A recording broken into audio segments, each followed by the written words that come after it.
नमस्कार। मैं अखिलेश बात कर रहा हूं आपसे अपने YouTube channel voice of Akhilesh के माध्यम से।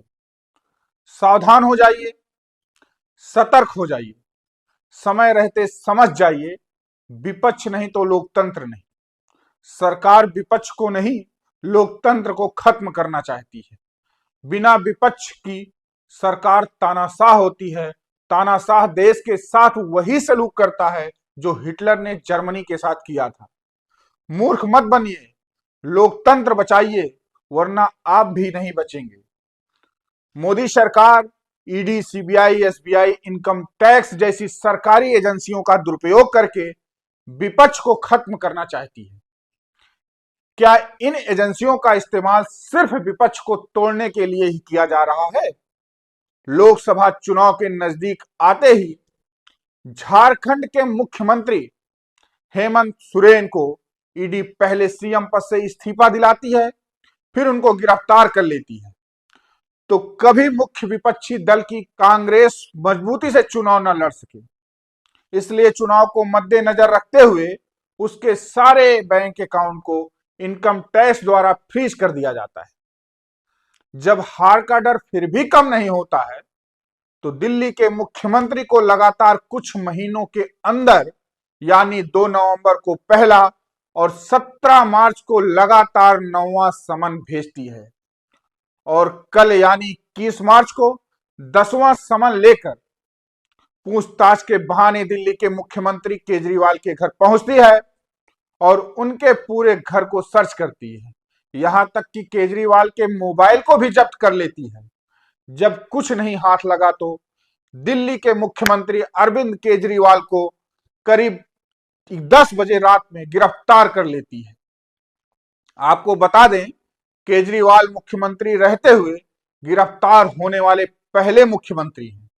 मतलब साफ है, जो टूट जाएगा यानी बीजेपी में शामिल हो जाएगा, उसको भाजपा अपने वॉशिंग मशीन में साफ कर देगी, यानी अब वह भ्रष्टाचार से मुक्त हो जाएगा। और जो बीजेपी के सामने घुटने नहीं टेकेगा, या तो बीजेपी उसके नेताओं को तोड़कर उसकी पार्टी खत्म कर देगी, अगर उसके नेता पार्टी के प्रति वफादार निकले तो किसी ना किसी तरीके का आरोप लगाकर उन पार्टियों के प्रमुख नेताओं को सरकारी एजेंसियों का दुरुपयोग करके जेल भेजना शुरू कर देती है। अब हम आपको बताते हैं, सरकार को दिल्ली के मुख्यमंत्री आम आदमी पार्टी के राष्ट्रीय अध्यक्ष को जेल भेजने की इतनी जल्दी क्यों थी। आपको पता है, इलेक्टोरल बॉन्ड यानी गुप्त चंदा, या और आसान भाषा में कहें तो चंदे के नाम पर प्राइवेट कंपनियों से सरकारी एजेंसियों का डर दिखाकर अवैध वसूली। इस मामले में सुप्रीम कोर्ट और विपक्ष सरकार को बुरी तरह से घेर रखा था और गोदी मीडिया को भी थोड़ी सी शर्म और लज्जा के चलते भाजपा के गुप्त चंदे को उजागर करना पड़ रहा था, जिसकी वजह से सरकार घबराई हुई थी। आम आदमियों के बीच में भी बीजेपी के खिलाफ माहौल बनने लगा था। तो मरता क्या ना करता। माहौल की गंभीरता को देखते हुए सरकार तुरंत अपने सरकारी तंत्र को एक्टिव मोड पर डाल देती है और उसको बता देती है अब कैसे करना है, क्या करना है हमें नहीं पता, बस किसी तरह से गुप्त चंदे के मुद्दे से लोगों को भटकाना है। बस फिर क्या था, सरकारी तंत्र अपने काम पर लग जाता है और दिल्ली के सीएम अरविंद केजरीवाल को गिरफ्तार कर लेता है। देखते ही देखते मीडिया और विपक्ष से गुप्त चंदे का मुद्दा गायब हो जाता है। गोदी मीडिया भी अपने काम पर लग जाती है। हेडलाइन चलने लगती है, केजरीवाल गिरफ्तार, कब तक भागेगा तू यार, अब तो गिर जाएगी दिल्ली सरकार, और ना जाने क्या क्या। वहीं विपक्ष भी परेशान, इसके बाद मेरा नंबर या किसका और होगा। आइए बताते हैं केजरीवाल की गिरफ्तारी को लेकर किस नेता ने क्या कहा। पंजाब के सीएम भगवंत मान कहते हैं, भाजपा की राजनीतिक टीम ईडी केजरीवाल की सोच को कैद नहीं कर सकती, क्योंकि आप ही बीजेपी को रोक सकती है। सोच को कभी दबाया नहीं जा सकता।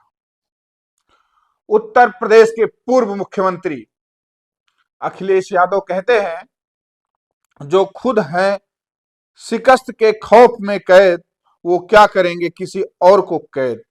भाजपा जानती है कि वो फिर दोबारा सत्ता में नहीं आने वाली। इसी डर से वो चुनाव के समय विपक्ष के नेताओं को किसी भी तरह से जनता से दूर रखना चाहती हैं। गिरफ्तारी तो सिर्फ बहाना है। ये गिरफ्तारी एक नई जन क्रांति को जन्म देगी।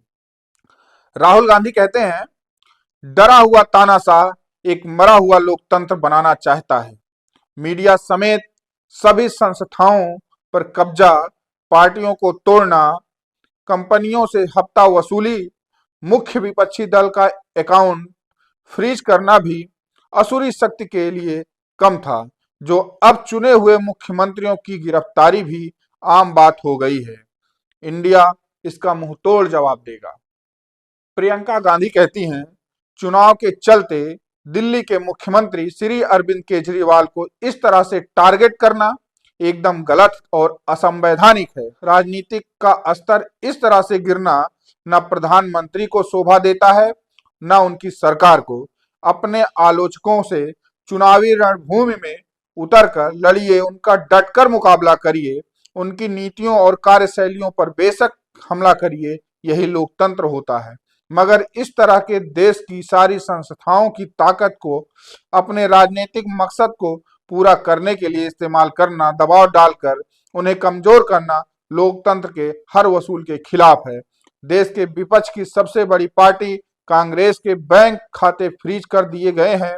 तमाम राजनीतिक दलों और उनके नेताओं पर ईडी, सीबीआई, आईटी का दिन रात दबाव है। एक मुख्यमंत्री जेल में डलवा दिए गए हैं, अब दूसरे मुख्यमंत्री को भी जेल ले जाने की तैयारी हो रही है। ऐसी शर्मनाक दृश्य भारत के स्वतंत्र इतिहास में पहली बार देखने को मिल रहा है। धन्यवाद। इस पर आपकी क्या राय है, कमेंट बॉक्स में जरूर बताएं। प्लीज हमारे इस चैनल को लाइक करें, सब्सक्राइब करें और शेयर करना बिल्कुल ना भूलें। धन्यवाद। मिलते हैं अगले वीडियो में।